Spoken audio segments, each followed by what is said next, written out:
రమేష్ యాదవ్ గారు కాంగ్రెస్ పార్టీలో జాయిన్ అయిన సందర్భంగా, అలాగే రేపు 4 గంటల నుంచి 5 గంటల వరకు మన ఏపీసీసీ అధ్యక్షురాలు షర్మిల గారు ఆదోని పట్టణానికి రాని సందర్భంగా ఆమెకు స్వాగతం సుస్వాగతం చెప్పాలని చెప్పి, గ్రాండ్ గా సక్సెస్ చేయాలని చెప్పి మన కాంగ్రెస్ కార్యకర్తలు, మన ఎంపీ గారు క్యాండిడేట్ కూడా ఈ రోజు రావడం జరిగింది.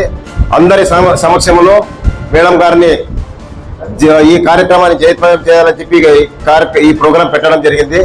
ఈ ప్రెస్ మీట్ పెట్టడానికి కారణము ఆంధ్ర న్యాయ పోరాట యాత్ర వైఎస్ షర్మిల గారు రేపు ఉదయం ఆలూరు నుంచి బయలుదేరి ఆలూరులో 10 గంటలకు మీటింగ్ స్టార్ట్ చేసుకొని అక్కడి నుంచి ఆదోనికి వచ్చి ఆదోన్లో 1 గంటకు స్టే చేసి 4 గంటల వరకు లంచ్ బ్రేక్ తీసుకొని అక్కడి నుంచి మన లక్ష్మీ మిల్ కాటన్ మిల్ కాడ నుంచి బయలుదేరి రోడ్ షో వచ్చేసి ఓల్డ్ బస్ స్టాండ్ దగ్గర మీటింగ్ పెట్టి ఆలూరు నుంచి ఆదోని లక్ష్మీ కాటన్ జిల్లింగ్ ప్రెస్ లోన 12:30కి వస్తున్నామే. అక్కడ భోజనం అనంతరం విశ్రాంతి తీసుకొని అక్కడి నుంచి 4 గంటలకు మెయిన్ రోడ్ గుండా శంకర్ నగరు, పంజరాపోలు, మరి పాత బస్టాండ్ తిమ్మారెడ్డి బస్టాండ్ నుండి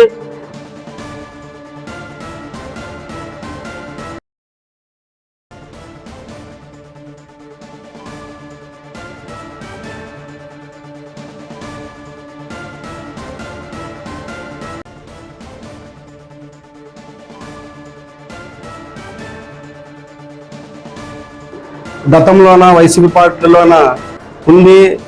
అక్కడ ప్రభుత్వం నచ్చక ఇంకో పార్టీలో పోయింది వాస్తవమే. ఎందుకంటే అంటే అక్కడ వాళ్ళు ఇచ్చే వాగ్దానాలు ఇన్ని వచ్చినా కానీ వాళ్ళ తర్వాత మోసం చేసినందుకు బీజేపీలో అట్లా మోసారు. డైరెక్ట్ ఈరోజు తల్లి ఒడిలో చేరుకున్న ఆనందంగా ఉంది. ఎందుకంటే అంటే గతంలో నేను కాంగ్రెస్ పార్టీలో ఎవరో కోట్ల విజయభాస్కర్ రెడ్డి అయినా కానీ, సూర్యప్రకాష్ రెడ్డి కానీ, రాచోటమ్మ కానీ వీళ్ళ టైంలో నేను పనిచేశాను అప్పుడు లీడర్గా. కానీ నాకు చాలా ఆనందంగా ఉంది. మళ్ళీ సొంత పార్టీకి వచ్చిన తల్లి ఒళ్ళో చేరిన ఆనందంగా ఉంది. ఈ విధంగా మనం చేసుకుని పోయినాం కాబట్టి నేను ఒకటే చెప్తున్నా, రేపు Sharmilamma Guntakal to Aluru to Adoni to Emmiganur to Kurnool ఇట్లా రూట్ మ్యాప్ ఉంది. ఇది పెద్దలు చెప్పిన టైమింగ్ ప్రకారంగా ఇది దిగ్విజయంగా చేయాలని కోరుకుంటాను. ఎందుకంటే నాకు సంబంధించిన ఒక బీసీలకి కేటాయించే విధంగా ఉంది. ఆదోనిలోన కాంగ్రెస్ అత్యధిక మెజారిటీతో గెలుస్తుందని ఈ సభముఖంగా తెలియజేస్తున్నాను. అందుకే బీసీలు కానీ, ఎస్సీలు కానీ, మైనారిటీలు కానీ ఆల్మోస్ట్ ఇప్పుడున్న పాలనలో చూసి వ్యతిరేకం కలిగి కంపల్సరిగా ఎలక్షన్స్ ఎప్పుడు వస్తుందని ఎదురు చూస్తున్నాం ఆధునిక ప్రజల్లో. ఎందుకంటే అంటే ఈ అధికార పార్టీలు చేసే అరాచకలు కానీ, ఇప్పుడు వచ్చిన బీజేపీలో వచ్చిన ఎవరంటే పార్థసారథి, ఆయన లోకల్ అటువంటి వ్యక్తులకి ఇచ్చి ఈ ఆదోని కలర్ వస్తున్నారు. ఇక్కడే పుట్టిన వీళ్ళకు, ఇక్కడే లోకల్ వ్యక్తులకి అలా ఈ విధంగా ఇచ్చి బీజేపీ అంటే చంద్రబాబు, జగన్, పవన్ కళ్యాణ్ అంటే ఆ ఉద్దేశంలో ఉంది కాబట్టి అటువంటి పార్టీకి నమ్మరు కాబట్టి ప్రజలు అంతో ఇంతో కాంగ్రెస్ పార్టీ బలమైంది. నేషనల్ పార్టీ 125 చరిత్ర గల పార్టీ ఇది. ఇదైతే సమానంగా ప్రజలకు న్యాయంగా జరుగుతుంది. ఇప్పుడుండే పాలనలో కేంద్రం కానీ మన రాష్ట్రం కానీ చాలా అరాచకాలు జరుగుతున్నవి. ఇటువంటి అరికట్టడానికి ప్రజల దగ్గర ఒక ఆయుధం ఉంది, అదే ఓటు. బాగా గుర్తించి కాంగ్రెస్ పార్టీ ఒక ఎంపీ కానీ, ఎమ్మెల్యే కానీ వేసి గెలిపించాలని కోరుతున్నాము. ఈ మీడియా ముఖంగా ఒక్కసారి ఆలోచించండి ప్రజలారా.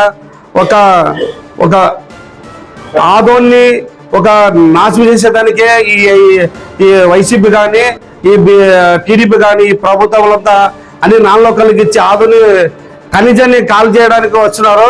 ఈ విధంగా ఉన్నందుకు ఒక లోకల్కి ఇచ్చి ఆదోని సొంత బిడ్డల, సొంత ప్రజలను ఒక సొంత కొడుకులా చూసుకునే వ్యక్తి కావాలా, అటువంటి నాయకుడు కావాలా. ఆదోని ప్రజలు కూడా కొత్త కోరుకుంటారు. ఈ కొత్త వేరే వ్యక్తి వస్తే ఆదుని ప్రజలు అఖండ మెజార్టీతో గెలిపిస్తారని నేను భావిస్తున్నాను, నమ్ముతున్నాను. ఈ అవకాశం ఇచ్చిన మీడియా ప్రజలందరికీ నమస్కారంగా ధన్యవాదాలు తెలుపుతున్నాను. ఇట్లా రమేష్ యాదవ్.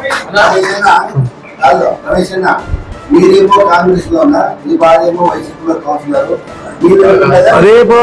రేపు కాంగ్రెస్ పార్టీకి షర్మిల మేడం దగ్గర జాయిన్ చేపిస్తున్నాను, పార్టీకి రాజీనామా చేపిస్తున్నాను. వైఎస్ఆర్ పార్టీకి నా భార్య రాజీనామా చేస్తారు. ఇంకా నా తరఫున చాలా మంది రాజీనామాలు జరుగుతాయి. చాలా తండలు జాయినింగ్ కూడా ఉంటుంది. ఇంక త్వరలో మీరే చూస్తారు, మీరే తెలియజేస్తారు. ఇప్పుడు పోటీ వచ్చి తెలుసా, బీజేపీ కాదు, వైసీపీకి కాంగ్రెస్ కే పడుతుంది పోటీ. అది బాగా గుర్తించండి. ఎందుకంటే నాన్ లోకల్లో ఆయన చరిత్ర ఎవరికి తెలియదు. ఇప్పుడు వచ్చిన బీజేపీ క్యాండిడేట్ కి ఆయన ఈ తూరి 40,000 చెప్పినాడు. 50-60,000 మెజార్టీతో డిపాజిట్లు ఎక్కడ వెళ్లే రకంగా ఉంది ఆయన పరిస్థితి చూస్తుంటే. అటువంటి వాటికి ఇస్తే ప్రజలు బుద్ధి చెప్తారు. ఎందుకంటే కోట్ల సూర్యప్రకాశ్ రెడ్డి వాళ్ళ వంశము, వాళ్ళకు ఒక చరిత్ర ఉంది. 2-3 సార్లు సీఎం అయిన వాళ్ళు. అటువంటి వ్యక్తిని కొడుకుని ఇంటికి పంపించిన ఇదంతా మన ఆదోని ఉంది. అది గుర్తించుకోలేక ఎక్కడో చిత్తూరు జిల్లాలోకి ఇచ్చి వీళ్ళు బీజేపీ డబ్బులు కమ్ముడిపోయి ఆ టికెట్లు కేటాయించడం ఎంత బాధాకరంగా ఉందో నాకు తెలుసు. ఎందుకంటే దాని బుద్ధి వాళ్ళకి బుద్ధి చెప్పాలనే ఉద్దేశంతో ఈ రోజు కాంగ్రెస్ పార్టీలో జాయిన్ అయినాను. కాంగ్రెస్ పార్టీ ఎవరికి ఇచ్చినా అన్న దేవసేటని చెప్పేట్లా గాదికి ఇచ్చినా కూడా మెజార్టీతో గెలిపి చూపిస్తాను. భారీ మెజార్టీ కాంగ్రెస్ అనే మళ్ళీ పూర్వయం తెప్పిస్తాను. నా శక్తి ఇచ్చేదని నేను ఈ మీడియా ముఖంగా తెలియజేస్తున్నాను. అలా ఇప్పుడు ఒక రైతు ఒక పొలము పండియాలనుకుంటాడు అనుకో, ఒక పొలం పండియాలనుకుంటాడు అనుకో, బోరు వేస్తాం, నీళ్లు పడవనుకో. ఆ బోరు నీళ్ళు వచ్చేంత వరకు బాగా అంటే ఆధునిక ప్రజలకు నీరు తెప్పించే విధంగా నేను ఆధునిక ప్రజలు వాళ్ళు పడే సమస్యలు, వాళ్ళు పడే గురించి నేను ఫైట్ చేయడానికి ఏ పార్టీ అయినా ముందుకు రావడానికి నేను ముందుంటాను. ఆ పార్టీ పరంగా నేను ఫైట్ చేస్తానని నేను ఈ ముఖంగా తెలియజేస్తున్నాను.